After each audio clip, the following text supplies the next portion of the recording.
इसमें हम कहां पे पहुंचे हैं? एंट्रोपी तक या एंट्रोपी चेंज तक। देखते हैं कि हमने एंट्रोपी पढ़ लिया है कि नहीं, फिर देखेंगे कि एंट्रोपी चेंज पढ़ना है कि नहीं। अगर आप मुझे अपनी कॉपी दिखा दीजिए प्लीज। हमने कहां तक बात पहुंचाई है जी?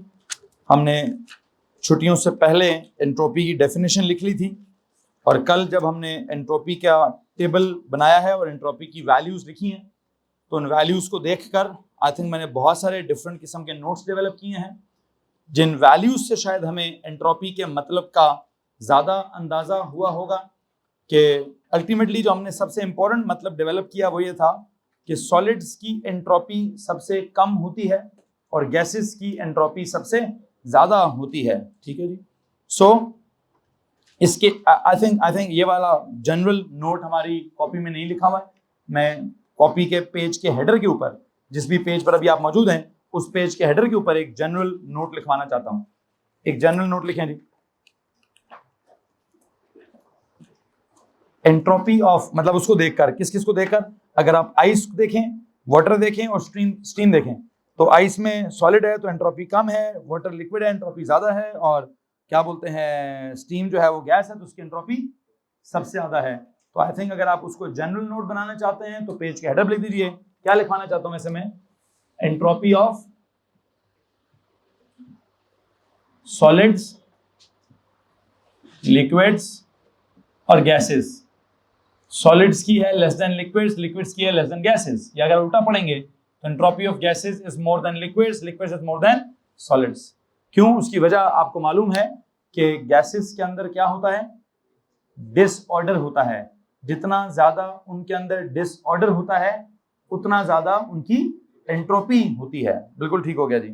अब यहां से आगे कल कोई अस्मा सवाल था आपका कोई? प्लीज अपना सवाल प्रेजेंट कीजिए। अच्छा, ये मेरी वैसे पहली बात है। और आखिरी बात हमने क्या लिखी हुई है? आखिरी बात हमने लिखी है यार, एंट्रोपी को रिलेट करें किसके साथ? स्टेबिलिटी के साथ। कि जिसकी जितनी ज्यादा एंट्रोपी होगी उसकी उतनी ज्यादा स्टेबिलिटी होगी। जरा दिखाएं हमने आखिरी बात क्या लिखी हुई है। यहां से हम अपनी बात का आगाज करते हैं और आखिर हमने क्या लिखा है? In A2 level the stability of the system shall be linked with the entropy of the system, and greater the entropy of the system greater the stability. So that's it जी। Asma, your question please.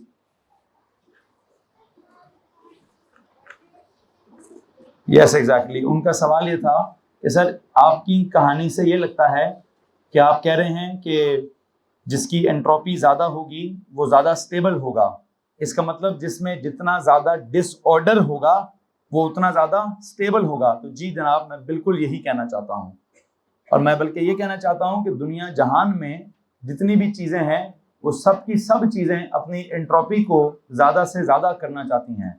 वो अपनी stability को सबसे ज्यादा से ज्यादा करना चाहती हैं, और स्टेबिलिटी बढ़ाने के लिए एंट्रोपी बढ़ानी पड़ेगी, एंट्रोपी बढ़ाने के लिए डिसऑर्डर बढ़ाना पड़ेगा, डिसऑर्डर बढ़ाने के लिए सिस्टम को फैलना पड़ेगा, और सिस्टम को फैलने के लिए सिस्टम फैल रहा है।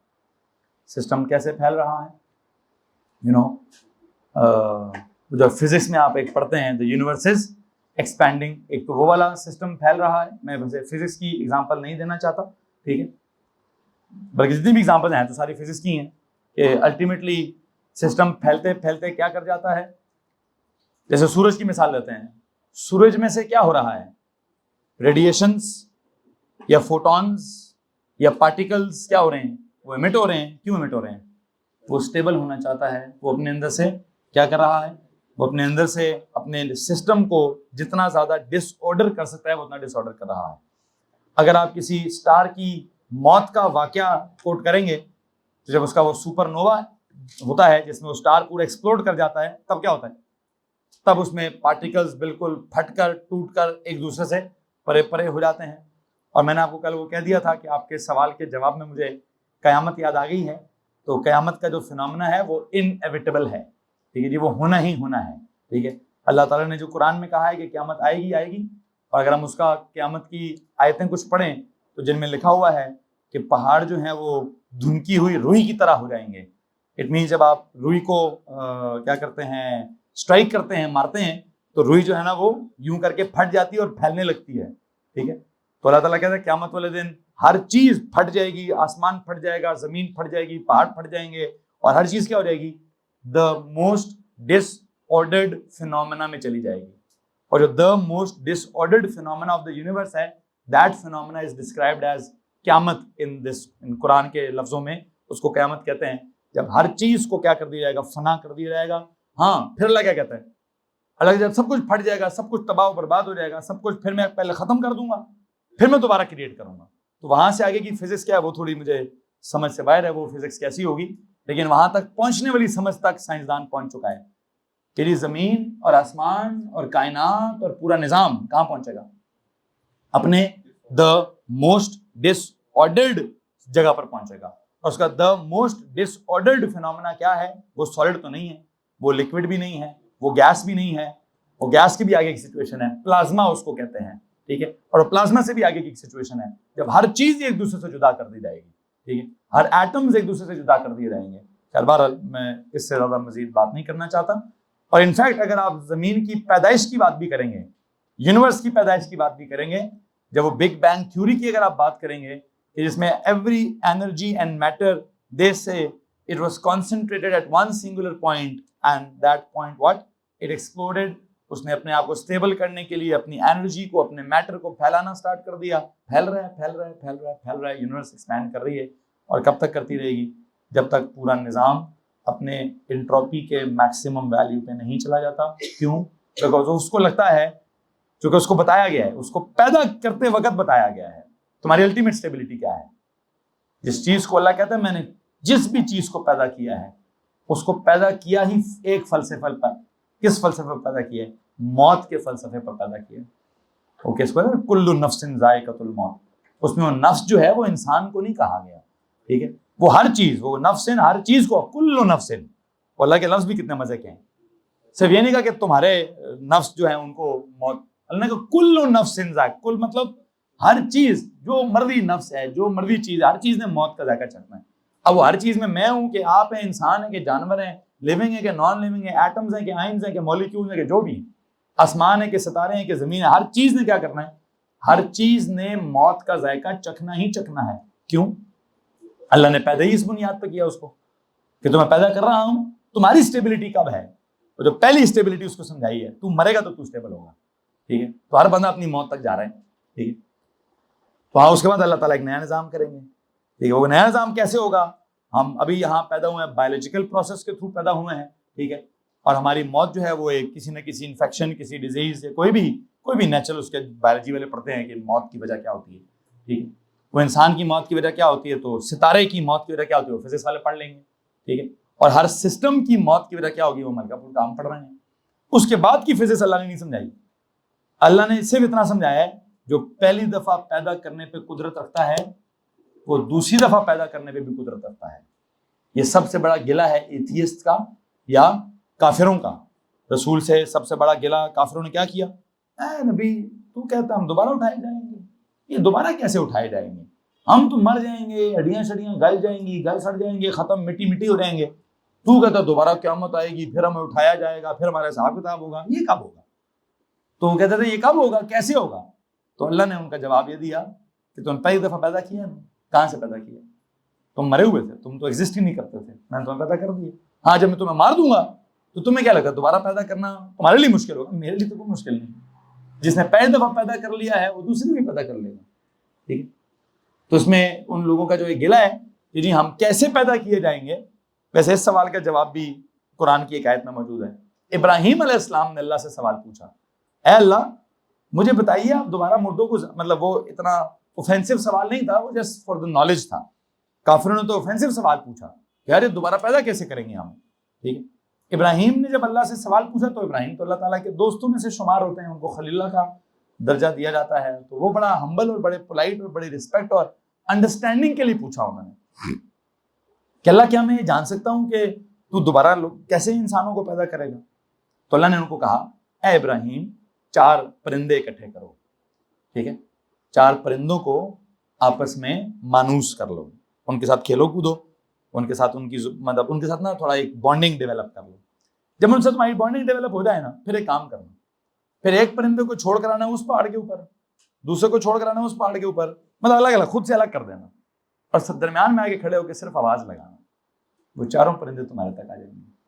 अब एक मुहावरा है, मतलब एग्जैक्ट ये नहीं कि तुम्हें मैं ऐसे आवाज, तो अल्लाह कहना चाहता है जब तुम परिंदों को तुमने इतना उन्स कर दिया है, उनसे तुम्हारी इतनी दोस्ती हो सकती है जिनको तुम्हारी जुबान ही समझ नहीं आती, लेकिन तुम्हारे साथ वक्त गुजारने के बाद उनकी एक क्या हो गई है, तुम्हारे साथ बॉन्डिंग डेवलप हो गई है। अब तुम उनको जिस मर्जी कोने खुदरे में छोड़कर आओ, आवाज दोगे तो आ जाएंगे, ठीक है। तो अल्लाह कहता है मुझे भी तुम्हें पैदा करने का कितना आसान है, मैंने आवाज देनी और तुम सारों ने ना इकट्ठे जमा हो जाना है, ठीक है। क्यों? हमारा अल्लाह के साथ उन्स कैसा है या अल्लाह के साथ वो कैसा है? अल्लाह कहता है मेरे लिए तो सिर्फ एक हुक्म की मार है। वो क्या हुक्म होता है? मैं तो कहता हूँ कुन, तो वो आगे से कहता है फयकून, ठीक है। तो अब वो, हाँ, उसकी फिजिक्स क्या होगी, उसकी केमिस्ट्री क्या होगी, उस प्रोसेस की बायोलॉजी क्या होगी, मैं तो उस प्रोसेस में रहते ही नहीं हूँ, मैं और आप उस तक नहीं पहुंच सकते उस प्रोसेस में। क्यों? क्योंकि हम इस एग्जिस्टिंग वर्ल्ड में रहते हैं। तो हमारे साइंसदानों ने इस एग्जिस्टिंग वर्ल्ड का फिजिक्स केमिस्ट्री सीखा है, इस वर्ल्ड का हमें बायोलॉजी पता है, हेयर आफ्टर का बायोलॉजी क्या है, हेयर आफ्टर की फिजिक्स क्या है, उसकी हमें उतनी ही समझ है जितनी हमें किसी कुरान की आयत में बताई गई है, उसके अलावा हमें उसकी समझ नहीं है। बहरहाल वापस आते हैं, क्या बात समझा रहा था? एंट्रोपी समझा रहा था कि हमारा जो एंट्रोपी का कॉन्सेप्ट है, हम ओ लेवल में स्टेबिलिटी का कॉन्सेप्ट बनाते हैं, किससे रिलेटेड, किससे रिलेट करते हैं? नोबल गैस से रिलेट करते हैं कि सर जी वो देखें ना, नोबल गैसेस क्या है, वो बिल्कुल ही कुछ ना उनको रिएक्ट करना है, ना लूज करना है, ना गेन करना है, ना शेयर करना है, बिल्कुल स्टेबल है सर, ठीक है। अच्छा, मतलब कितने सुकून में है वो, तो सारों को वो सुकून चाहिए, सारों को क्या सुकून चाहिए, वो लूज करते हैं, सब गेन करते हैं, शेयर करते हैं, अपनी कॉन्फ़िगरेशन जैसी बनाने की कोशिश करते हैं। अच्छा, अगली बात, फिर हमने कहा जी एएस में हमने क्या कहा, एएस में हमने कहा यार ये ज्यादा स्टेबल होंगे जो अपनी एनर्जी को रिलीज करेंगे, जिसके बाद जितनी ज्यादा एनर्जी है, अगर देखें ना, वैसे इसका मतलब क्या है, एनर्जी रिलीज करने का मतलब क्या है, एनर्जी को डिस्पर्स करेंगे, क्या करेंगे, जितनी सिस्टम के अंदर जो दबी हुई है एनर्जी, जब वो एनर्जी डिस्पर्स होगी तो सिस्टम क्या होगा, उतना स्टेबल होगा, ठीक है। तो अब हम कहते हैं नहीं यार, एनर्जी रिलीज होने को ना बोलो, हालांकि एनर्जी का रिलीज होना या एनर्जी का डिस्पर्स होना, व्हाट इज दिस, एंट्रोपी ही तो है। एंट्रोपी का क्या होना, ज्यादा होना। तो हम अब क्या कहते हैं, सर जी एंट्रोपी का जो ज्यादा होना है वो, उससे सिस्टम जो है वो स्टेबल होगा, ठीक है जी, उससे सिस्टम में सुकून आएगा, जितना वो फैलेगा जितना वो दूर जाएगा। जैसे वो भाई साहब एक कह के गए जेल में कि जी सुकून तो किधर है, कब्र में ही है, ठीक है जी। वो कहते हैं सुकून तो मरने के बाद ही आएगा, ठीक है। जब क्या हो जाएगा, जब एंट्रोपी जो है वो आपकी एक्सट्रीम पे चली जाएगी। अब वो एंट्रोपी कौन सी एंट्रोपी है, उसमें क्या होता है जी, आपकी रूह और आपका जिस्म एक दूसरे से जुदा कर दिया जाएगा, ठीक है जी। जिस्म 6 फुट नीचे चला जाएगा और रूह जो है पता नहीं कितने हजार फुट ऊपर चली जाएगी, ठीक है। अब पता नहीं कहाँ जाएगी कहाँ नहीं जाएगी, वो तो उसका एक अलग फिनोमेना है। बहरहाल कहने का मतलब क्या है, मैं वापस अगर प्योर केमिस्ट्री की मिसाल दूं तो प्योर केमिस्ट्री क्या कह रही है, जनाब साहब क्या करना है, स्टेबिलिटी को लिंक कीजिए किसके साथ, एंट्रोपी के साथ। Greater the entropy, yes, greater the stability, which means greater the disorder in the system, yes, greater the stability. Greater the number of possible arrangements of the particles and their energy, then what? Then greater the stability, ठीक है। तो उस चक्कर में मैंने वो 2-3 आपको carbon dioxide और ऑक्सीजन वाली कल मिसाल दे रहा था, या कैल्शियम कार्बोनेट और कार्बन डाइऑक्साइड वाली, बल्कि नहीं, कैल्शियम कार्बोनेट और कैल्शियम ऑक्साइड वाली मिसाल दे रहा हूं। वो मिसाल वैसे बड़ी ट्रिकी है, कैल्शियम कार्बोनेट और कैल्शियम ऑक्साइड वाली, उसके मैं प्रॉपर रिएक्शंस लिखवाऊंगा कि रूम टेम्परेचर पर कैल्शियम कार्बोनेट को तोड़ने की कोशिश करूंगा तो नहीं टूटेगा, क्यों, उसका रूम टेम्परेचर का एंट्रोपी चेंज निकालूंगा तो शायद नेगेटिव आएगा, हाई टेम्परेचर पर एंट्रोपी चेंज निकालूंगा तो शायद पॉजिटिव आएगा। खैर बार मैं भी नेगेटिव पॉजिटिव की तरफ नहीं जाना चाहता, मैं तो पिछला अपना कॉलम कंप्लीट करना चाहता हूं। वहां तक कोई और सवाल है तो हाथ खड़ा कर दें, कल एक सवाल था मैंने उसको एड्रेस कर दिया। Anyone ji, so I think जो भी आपके पास टेबल में वैल्यूज हैं, मैं उन टेबल की सारी वैल्यूज को आपस में रिलेट कर चुका हूं, और आई थिंक आपके एक सवाल का जवाब भी दे चुका हूं कि जितना ज्यादा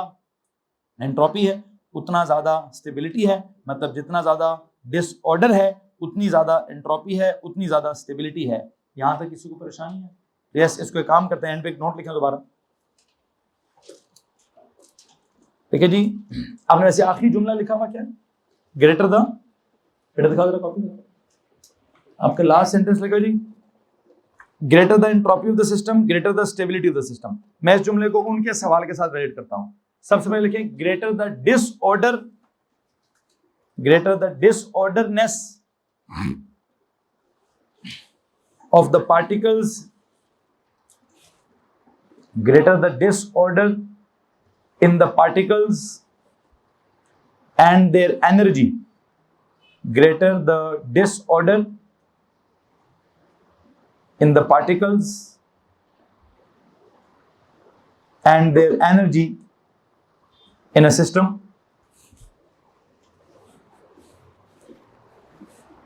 in a system, क्या होगा, कॉमा लगा के लिखें, greater the entropy of the system, greater the entropy of the system, hence क्या, hence greater the stability of the system.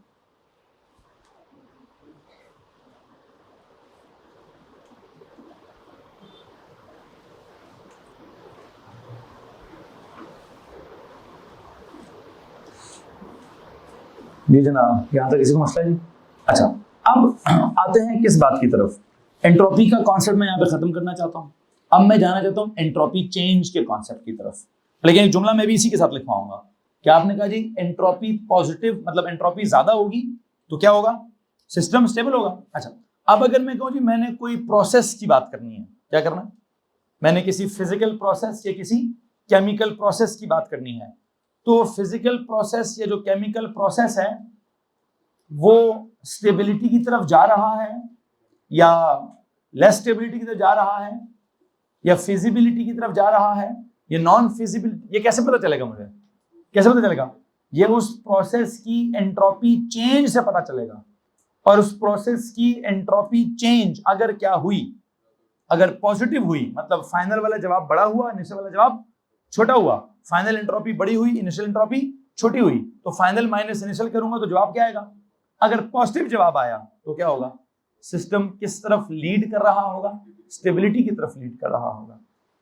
तो ओ लेवल में कुछ और कहानी थी, एएस की कुछ और कहानी और ए2 के भी कुछ और कहानी है। वो कहानी ये है कि किसी भी प्रोसेस के दौरान अगर एंट्रोपी में इजाफा हो रहा है, मतलब एंट्रोपी चेंज पॉजिटिव है, तो वो सिस्टम किधर जा रहा है, वो सिस्टम स्टेबिलिटी की तरफ जा रहा है। तो एक और जुमला लिख दीजिए please, increase in the entropy,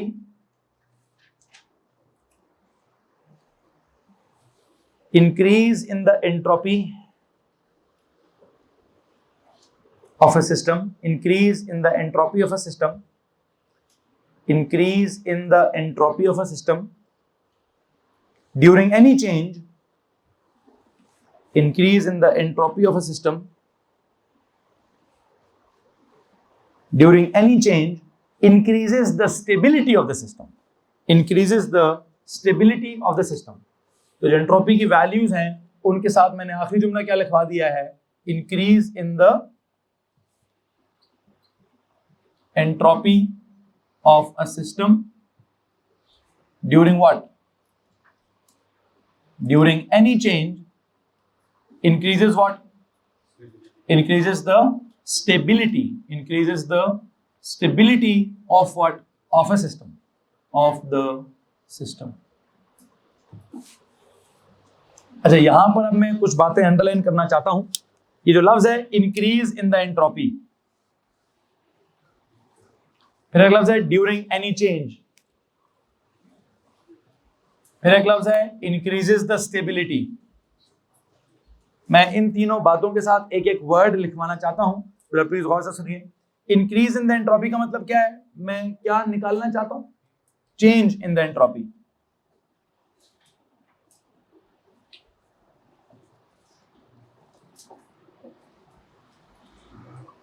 अच्छा, और चेंज वैसे निकलता कैसे, final entropy minus initial entropy, S final minus S initial, मतलब क्या जी, डेल्टा एस। तो ऐसे अगर वो इंक्रीज हुआ है तो डेल्टा एस होगा क्या, delta S will be positive.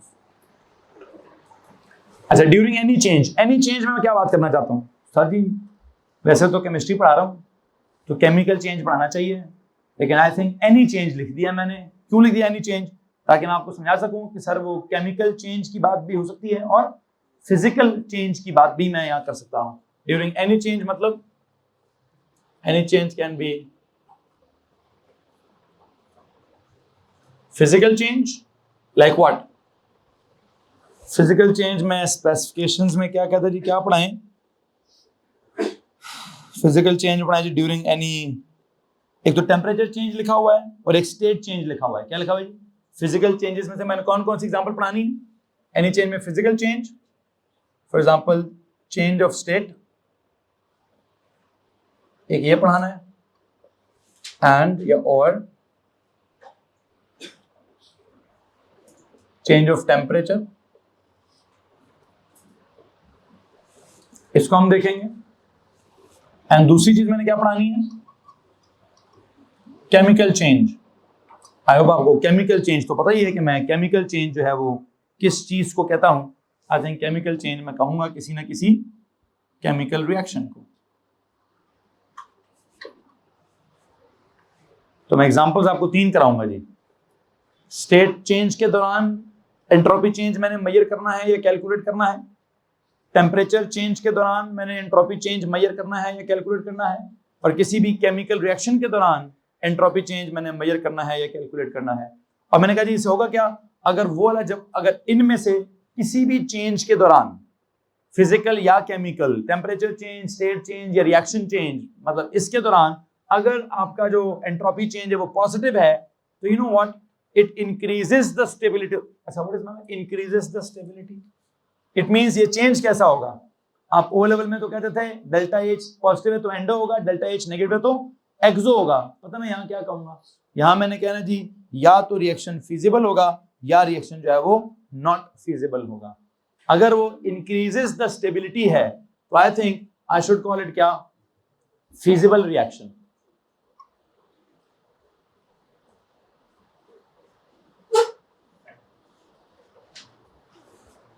और फिजिबल रिएक्शन का मतलब क्या होगा कि इस रिएक्शन की फिजिबिलिटी है, ये आप उस पर्टिकुलर कंडीशंस पे कराएं तो क्या हो जाएगा? सर जी रिएक्शन हो जाएगा, आराम से हो जाएगा।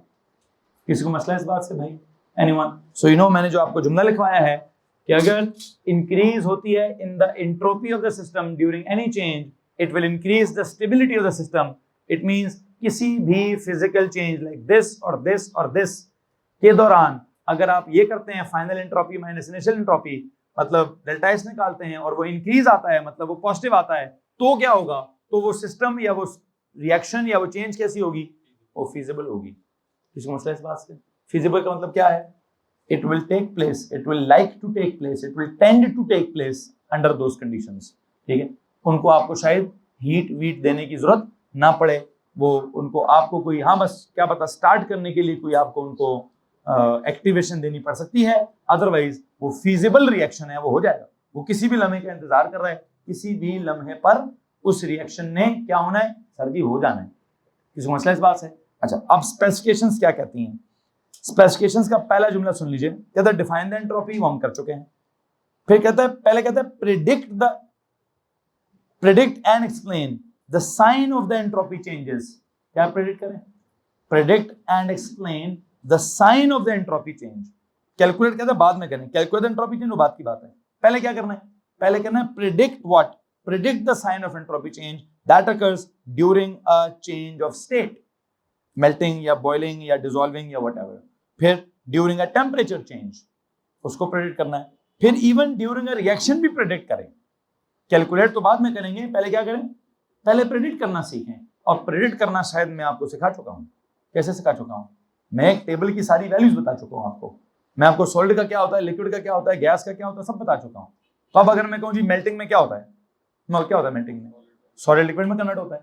तो अगर सॉलिड लिक्विड में कन्वर्ट होता है, इफ दिस इज मेल्टिंग, तो मुझे बताएं क्या हो रहा होगा? Entropy change. सारी एंट्रोपी ज्यादा ही हो रही होगी ना, तो डेल्टा एस क्या होगा? पॉजिटिव होगा। सिमिलरली अगर मैं कहूं कि सर जी कुछ टेम्परेचर चेंज आ रहा है, हाँ वैसे टेम्परेचर चेंज में जब स्टेट चेंज, टेम्परेचर चेंज में क्या होता है जी? क्या होता है? स्टेट चेंज तो नहीं हो रही होती, पार्टिकल्स की वाइब्रेशन में थोड़ा इजाफा होता है, लेकिन क्या पार्टिकल्स एक दूसरे से बहुत ज्यादा दूर दूर चले जाते हैं? टेम्परेचर चेंज में तो स्टेट क्या रहती है, सेम रहती है ना।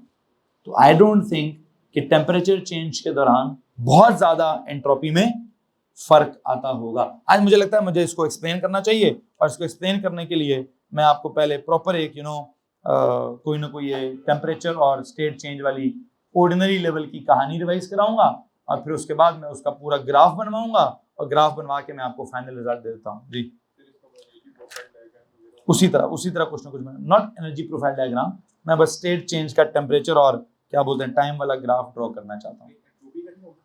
एंट्रोपी का ही कह रहा हूँ, ठीक है। तो एक काम करें, लिखें ना जरा, सवाल लिखें, फिर समझाता हूँ। हेडिंग दें जी, जी बता। वो मैंने आगे कहीं रिएक्शंस में इस्तेमाल करनी है इसलिए लिखवाई भी है, ठीक है। बहरहाल आप हेडिंग दें जी, प्रेडिक्ट एंड एक्सप्लेन। स्पेसिफिकेशन कहता है जी, predict and explain the what, the sign of entropy change.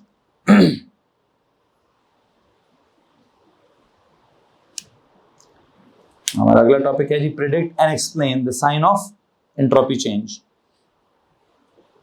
that occurs, the sign of entropy change that occurs, नीचे दो कॉलम्स बना लें, the sign of entropy change that occurs during what, entropy change that occurs during what, पहले लिखें जी during change of state,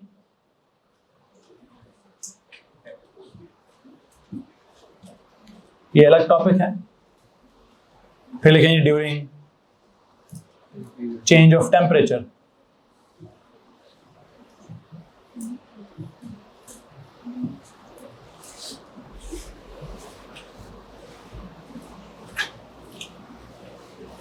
entropy change का sign predict करना है और एक्सप्लेन करना है ड्यूरिंग क्या क्या, I think during change of state, मैंने इसको एक्सप्लेन करना है। पहले चेंज ऑफ स्टेट में पहली एग्जांपल क्या दूं, फॉर एग्जांपल मेल्टिंग की मिसाल देता हूं। एक बात बताएं, ये मेल्टिंग क्या चीज होती है? सर जी एक सॉलिड होता है, सॉलिड को आप क्या करते हैं? हाँ जी सर जी, सॉलिड को आप हीट करते हैं तो क्या हो जाता है, वो लिक्विड में कन्वर्ट हो जाता है। अच्छा, अब अगर किसी सॉलिड को आप हीट करें और वो लिक्विड में कन्वर्ट हो जाए, तो प्लीज मुझे एक बात तो बताएं, ये सॉलिड के अंदर पार्टिकल्स कैसे होते हैं? सॉलिड के अंदर आप सॉलिड की ड्राइंग बनाएंगे तो आप ऐसी बनाएंगे,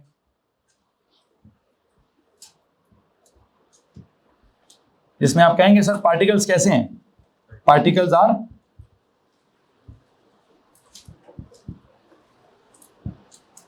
टाइटली पैक्ड है, बिल्कुल ठीक। अगर आप लिक्विड की ड्राइंग बनाएंगे तो कैसी बनाएंगे? कुछ ना कुछ दो दो तीन तीन ग्रुप्स भी होंगे, ठीक है, लेकिन यहां पर आप क्या कहेंगे, पार्टिकल्स आर व्हाट, टाइटली और loosely, particles are loosely packed. अच्छा, ये जो सॉलिड स्टेट है इसमें पार्टिकल्स की कैसी मूवमेंट होती है? आई थिंक यहां पे सिर्फ particles can vibrate only.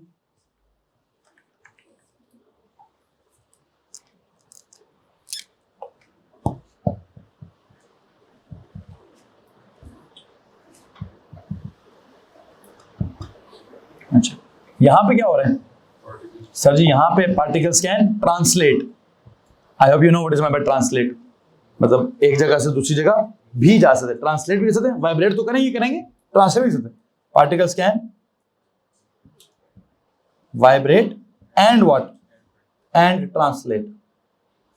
Even शायद रोटेट भी कर सकते हैं, इवन कुछ ना कुछ पार्टिकल्स रोटेट भी कर रहे हैं। तो मुझे एक बात बताएं, यहां से वहां जाने में क्या हुआ? यहां पे टाइटली पैक्ड है, सिर्फ वाइब्रेट करेंगे तो यहां क्या है, हाई ऑर्डर है, यहां पे ऑर्डर्ड अरेंजमेंट है, वहां पे क्या है, वहां पे डिसऑर्डर्ड अरेंजमेंट है, यहां पे ज्यादा ऑर्डर है, वहां पे कम ऑर्डर है।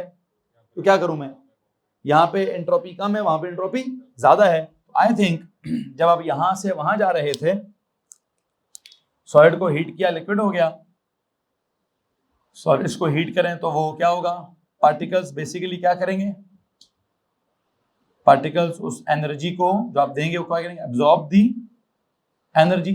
जब उस एनर्जी को एब्जॉर्ब करेंगे तो अपने टाइट पैकिंग को किस में कन्वर्ट कर देंगे, लूज पैकिंग में कन्वर्ट कर देंगे। अपनी वाइब्रेशन को किस में कन्वर्ट कर देंगे, ट्रांसलेशन में भी कन्वर्ट कर देंगे। और मुझे लगता है कि इससे उनका क्या क्या होगा, एक तो उनकी जब एनर्जी एब्जॉर्ब करेंगे तो वैसे कौन सी एनर्जी में इजाफा होगा, काइनेटिक में कि नहीं, टेम्परेचर से होता है काइनेटिक में।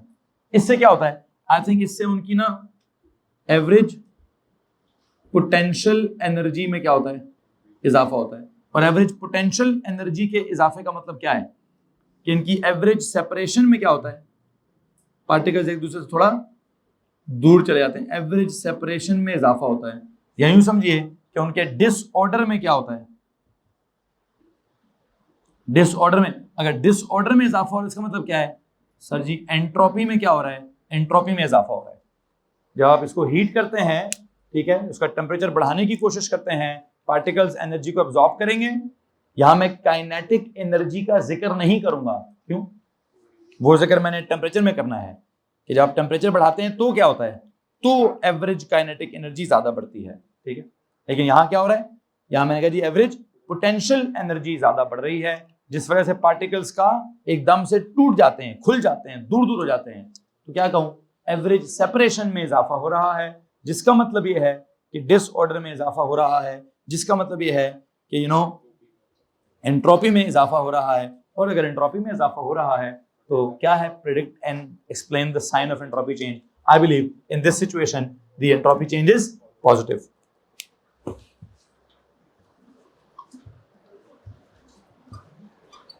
Entropy change during melting is what? Is positive. अगर एंट्रोपी इंक्रीज हो रही हो तो हमें पता है फाइनल वाली वैल्यू बड़ी होगी, इनिशियल वाली वैल्यू छोटी होगी, और डेल्टा एस क्या होगा, डेल्टा एस पॉजिटिव ही होगा। तो ये हमारा पहला स्पेसिफिकेशन था कि predict and explain the sign of entropy change that occurs during a change of state, that is melting, मैंने समझा दिया। सेम हैपेंस इन बॉइलिंग, ठीक है, सेम हैपेंस इन बॉइलिंग। देखिए एक और नोट रखिए, इसी के नीचे और नोट लिखें, the same phenomena happens during, the same phenomena happens during boiling, the same phenomena happens during boiling, the same phenomena happens during boiling। Melting के दौरान भी क्या हो रहा है, वो पार्टिकल्स की टाइट से लूज पैकिंग हो रही है, पार्टिकल्स एक दूसरे से दूर दूर हो रहे हैं। हमें फील हो रहा है कि जो ऑर्डर था वो कम हो गया है, जो डिसऑर्डर था वो ज्यादा हो गया है। हमने कहा जी एंट्रोपी ज्यादा हो गई है। अब चलते हैं टेम्परेचर चेंज की तरफ। ये जो टेम्परेचर चेंज होता है, टेम्परेचर चेंज में याद रखिएगा, टेम्परेचर में चेंज कराऊंगा स्टेट चेंज। अच्छा वैसे एक बात है, जब स्टेट चेंज हो रही होती है तो क्या होता है, टेम्परेचर चेंज नहीं होता। तो यहाँ पे एक जुमला लिखवाना चाहता हूं, during change of state eight what, at constant temperature. तो वो वाली बात हम नहीं करेंगे यहाँ पे।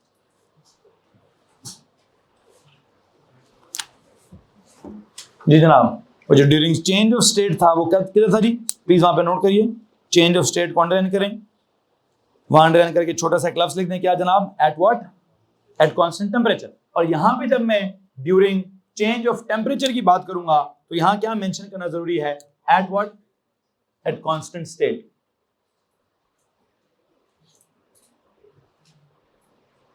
एट कांस्टेंट स्टेट या इन कांस्टेंट स्टेट, इन कांस्टेंट स्टेट, ठीक हो गया जी, इन कांस्टेंट स्टेट।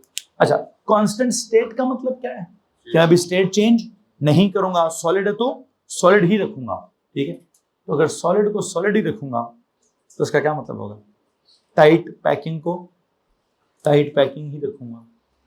तो जब मैंने पैकिंग चेंज ही नहीं करनी तो जो ऑर्डर जितना पहले था बाद में भी ऑर्डर उतना ही होगा, तो मैं तो ऑर्डर चेंज ही नहीं करूंगा।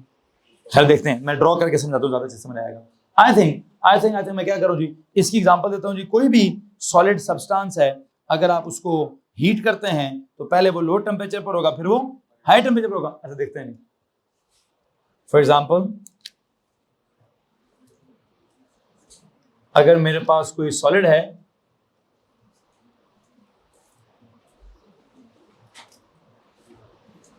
Eight what, at lower temperature है,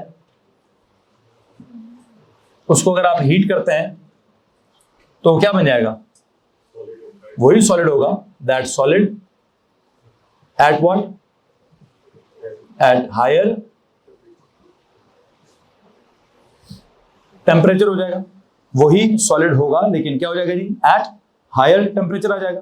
अब अगर वही सॉलिड हायर टेम्परेचर पर आ गया तो बताओ क्या होगा भाई, देखेंगे सर जी, जरा इसकी ड्राइंग बनाओ। सॉलिड है,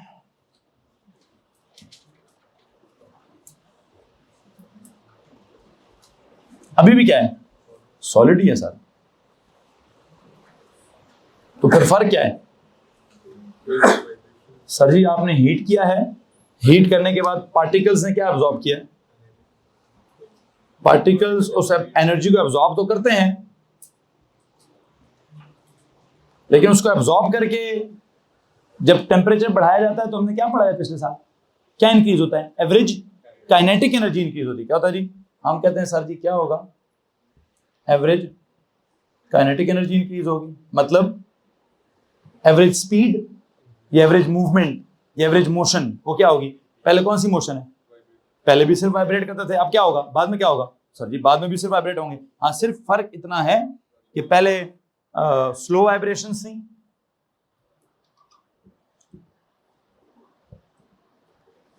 अब क्या है, फास्ट वाइब्रेशंस है। लेकिन एक बात याद रखिए, पहले भी वाइब्रेशंस ही थी, अभी भी वाइब्रेशंस ही हैं, सिर्फ क्या हुआ है, एवरेज स्पीड ज्यादा हो गई है, लेकिन उनका जो ऑर्डर है, ये सवाल है बड़ा इंपॉर्टेंट, उनका जो ऑर्डर है, एवरेज स्पीड बेशक ज्यादा हो, क्या उनकी एवरेज सेपरेशन ज्यादा हुई है, नहीं। जब उनकी एवरेज सेपरेशन ज्यादा नहीं हुई तो क्या उनका डिसऑर्डर ज्यादा हुआ है, नहीं। तो क्या उनकी एंट्रोपी ज्यादा होगी, नहीं। तो आपकी इत्तला के लिए अर्ज है कि एवरेज स्पीड तो ज्यादा होगी है, लेकिन एवरेज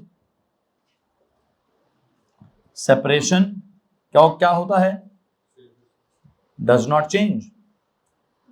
अच्छा, अगर एवरेज सेपरेशन चेंज नहीं होती, आई बिलीव ऑर्डर या फिर डिसऑर्डर डज नॉट चेंज। अगर ऑर्डर या, हाँ जी, ऑर्डर या डिसऑर्डर अगर चेंज नहीं हो रहा, ऑर्डर या डिसऑर्डर अगर चेंज नहीं हो रहा, ऊपर ड्रॉअर में पड़ा हुआ है, बल्कि 2 मिनटों को मैं आ जाता हूँ, 2 मिनटों को मैं आता हूँ। एवरेज क्या हो रहा है जी, separation does not change, average order या डिसऑर्डर, फिर क्या करूं, इसका मतलब है एंट्रोपी डज नॉट चेंज। थोड़ी सी ज्यादा होगी, लेकिन मैं उसको क्या कहूंगा, मैं अजम्पशन ये लूंगा कि ऑलमोस्ट क्या होता है सर जी, एंट्रोपी में जो है ना कोई इतना खास फर्क नहीं आता। तो यहां मैंने कहा जी entropy change during the melting is positive, मतलब डेल्टा एस इज, यहां क्या लिखूं, अगर एंट्रोपी चेंज ही नहीं हो रही तो डेल्टा एस इज अप्रोक्सीमेटली क्या, आई थिंक नॉट एग्जैक्टली, थोड़ी सी तो ज्यादा होगी, थोड़ी सी तो ज्यादा होगी, लेकिन मैं अप्रोक्सीमेटली को क्या कर रहा हूँ, 0 कर रहा हूँ। किसी को मसला है, अब वो कितनी ज्यादा होगी, ये कल के लेक्चर में मैं कोई ग्राफ श्राफ बनवाऊंगा तो शायद आपको ज्यादा अच्छे से समझा पाऊंगा। अभी क्या करते हैं जनाब साहब, अभी अपने लेक्चर का इख्तिताम करने की कोशिश करते हैं, यहाँ से आगे इंशाल्लाह कल के लेक्चर में पढ़ेंगे। That's it, see you tomorrow, अल्लाह हाफिज़, बाय बाय, टाटा।